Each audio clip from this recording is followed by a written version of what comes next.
The other thing that I'd like to recommend to anybody that may be interested in buying, making a purchase here while they're here, doing a trade-in, again, remember the idea of wrapping that extended service plan into your loan and why that's not a good idea. So if you go into negotiations and they're trying to push you into a plan, please just stop by and let me pull up a quote for you and show you what we can do. Regardless if you go with us, you have other opportunities. And it's important for you to look around. They're here to make money. And I don't know if folks know this, but the extended service plans make more money than the actual coaches themselves. So just keep that in mind. I was going to say, cars and trucks that I bought, because I'm new to the coach, there are these warranties, extended warranties, are very negotiable. In most cases, I would agree with that. And in the past, we kind of were like that. But what we have done, and because we're trying to change the focus of our business to a completely different way. We want standard pricing for everybody straight across the board. So you call us, we're going to give you the same price. You go to a dealership that has signed up for our company on our pricing, they're going to give you the same price. So we've eliminated that. We figured that it's okay to put a little bit of profit or markup on the policies that we write and sell a lot of policies, as opposed to let's gouge the living what out of you and try to get you for as much money. So that's kind of how we approach it. Not a lot of negotiation with our prices because we really are much cheaper than anybody else. Yes, right. Yeah. We're in the end. We wander on the country, find any country road we can go on. That's great. Interstates are great, but they're used for purpose. And having said that, assume that you have a 40,000-pound coach running around. One of the things when we were in Alaska, we found an awful lot of folks that had issues, and they ran into the obstacle of, well, who's going to come get it, and how long will, distance-wise, mileage, be able to tow it. And essentially, the bottom line is 100 miles is something that everybody will step into. 101 miles, some you're going to pay. Right. And what we found over a period of time, when you're in that position, it was an opportunity at the time of buying the policy to say, oh, by the way. And so it was an onus on the part of the seller, in this case, you all, to be able to share with us, oh, by the way, what else will have a higher opportunity? Yep. We have extended towing. Because extended towing in Alaska, it's not so much even the money, it's about the time. Sure. 300 miles between repair locations at best. Yeah, very good question, So, and thank you for bringing me. So how does that work with your work? And that's why it's really tough without my slide because it had all of this. So I appreciate you bringing that up. So roadside assistance. Every policy has some roadside assistance in it. Now, again, staying with honesty, it's junk. It's not going to get you anything. I think it's a reimbursement of $100. Some of them are $2, some might be even $3. Another example, sold a customer of mine who bought a coach, spent $375,000 here in Washington. No, we're not in Washington. We're I need coffee. Yeah. He was in Washington driving down to California, got 300 miles away from his dealership, just spent $375,000. That's a pretty nice chunk of change. And coach started spitting black smoke.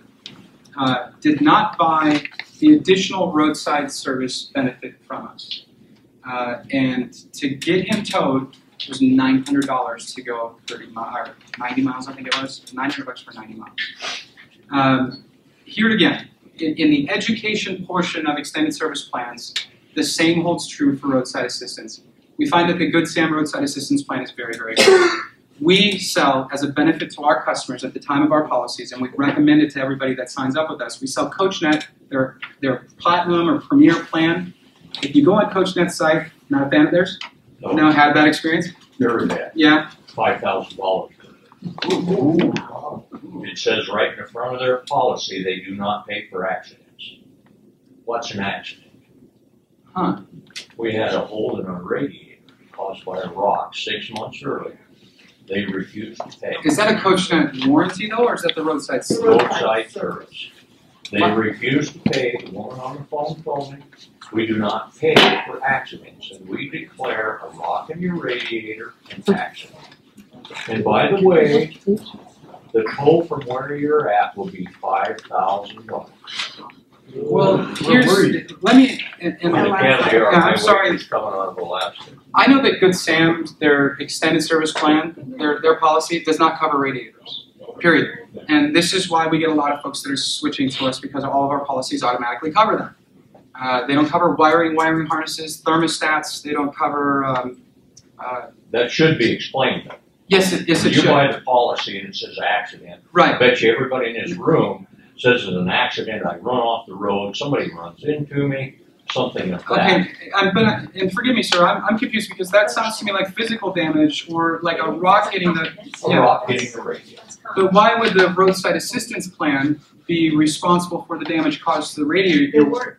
They weren't for the cost, it was the towing. The towing. Okay, so The what they're tow. saying is it's not a covered claim, therefore we're not going to tell you. Yeah. We're not going to pay for it. They did not pay for the tow because we had a rock in the radio. Did you have the highest level that they had, the platinum or premier? Because there's different levels, and I'm sorry that you went through that experience. Going back to the example that I gave earlier, where they had to tow the women from the first facility 90 miles to Chattanooga, that entire that was a $900 tow, and there was no cost to that. So if you go on the CoachNet website, it's $159 a year for general customers to sign up. We sell it to our customers at $99. The point of the matter in all of this is buy additional roadside assistance from somebody.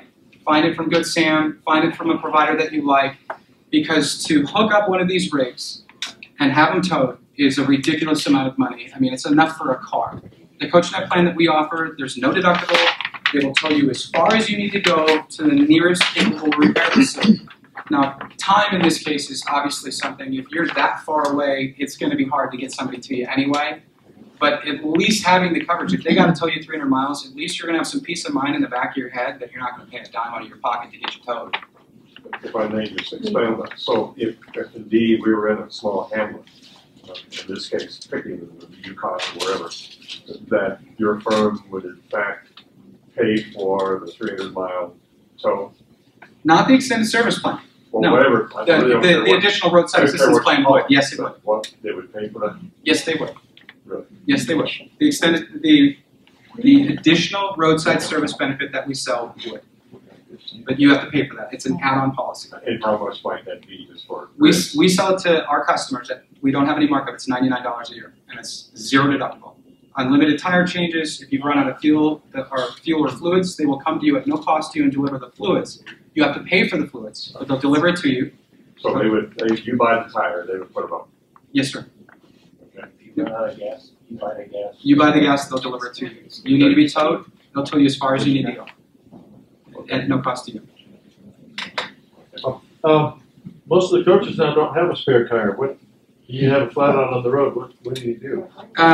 Another good question. We offer a tire and wheel program that is for emergency situations. And again, to be honest with you, some of these companies are pretty tricky with what's an emergency. You have a blowout, like say you run over some debris when you're pulling out of the campsite, get onto the freeway, you have a blowout, it takes out one tire or several. The language in the contract says that it has the ability to repair it, but we all know that you cannot plug or patch an RV tire. There's too much weight on it. You might as well sign a death certificate because that's just not a smart idea. So they will replace it back to brand new. And additionally, if you've caused damage to the wheel or the rim, they will replace that back to brand new as well.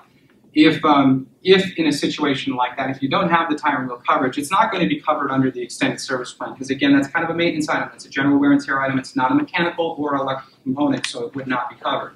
But under the roadside assistance benefit, they would come and change the tire for you, or if you need to be towed because you're unable to ride on it because you don't have a spare, they'll tow you to the next vehicle facility. Okay? So they'll tow the tire. Yes, they will. You said that in December, is Wholesale Warranties going to be a provider? We're going to have a private label. So just like with Private Sam, label. we're the same programs that we're doing right now that we have the same influence on. So does that mean you're not going to be a broker for the other companies that you have already represented? It would make no sense for us to stay that way because 8 years of doing it and serving our customers well, and I shouldn't say this, but we just were named one of the fastest 5,000 growing companies in America. And that's an honor. I mean, that's a privilege that just says that we really are kind of doing things right, and we'll find out where in that 5,000 we are. To have our own brand means that we have a lot more control of the process, and we're going to stay with the same philosophy that we've had, that to get involved and be fair with the claims. We have our own claims and customer service department now. So even as a broker, we really don't have a responsibility to go back after the fact to help out at all. We're just trying to show you, hey, here's a couple of policies. Here's the price of them. You've shopped around. Is it good for you or not? We'll explain it to you and give you the education. It's up to you to make the informed decision. But all of a sudden you have a problem. If you buy your warranty at a dealership, and I don't know if anybody's ever tried to do this, you get stuck in the middle of nowhere. You call back and try to ask for your finance guy. Is he going to help you? No, he's already taken your money. It's done. I mean, good luck.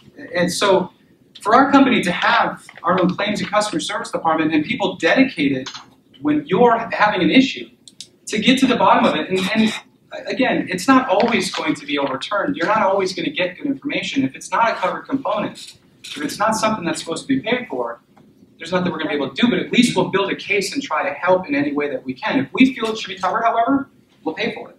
So we don't really see the need at this point to remain agents for other companies when we can build our own brand. And we want to take some of Good Sam's market share. We want to grow that way. So, yes, sir. I have a question regarding you say you quote the lowest price and you don't negotiate. I have purchased 3 coaches, and each time I purchased a policy 1 week after. Rather than purchase at the time of purchase, I said, I'll check with you in a week. And I went back, and I could usually get about 60–70% of what they quoted originally. Because I'm talking at the dealership? At the dealership. Okay. I'm dealing not with the salesman finance, I'm actually dealing with someone else at the dealership, and maybe their finance person, I don't know, but I found it much easier and more relaxing. You're educating everybody, because that's exactly the tactic, and that's where I just kept negotiating. I just saw a soft spot. I'll negotiate anything. And then, if they quoted, I want 5–7 years, whatever it was, and they were quoting, let's say $4,000.